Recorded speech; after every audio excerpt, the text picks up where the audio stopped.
ay tuturuan ko po kayo kung paano mag-withdraw kay MetaMask gamit ang inyong GCash. From GCash po, pupunta po tayo kay GCrypto.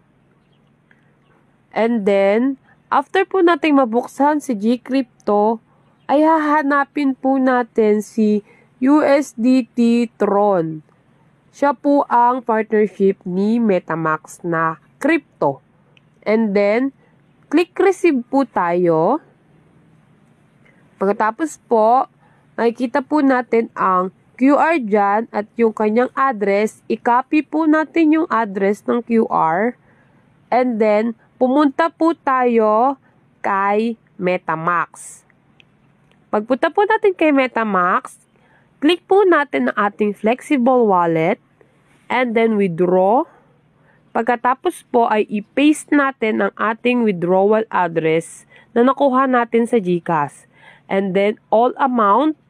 Pagkatapos po ay i-confirm po natin through funding password po natin. Yung ating nilagay na funding password.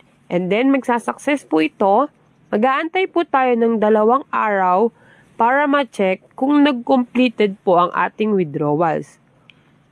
And then after 2 days na nga po, ito na nga po, at completed na nga po ang ating withdrawals from MetaMask.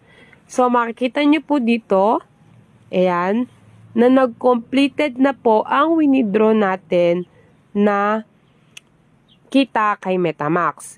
Pupunta po tayo ngayon kay GCash para ma-confirm natin kung pumasok na po ito sa ating crypto wallet. Ayan. At i-click nga po natin ulit ang ating GCrypto.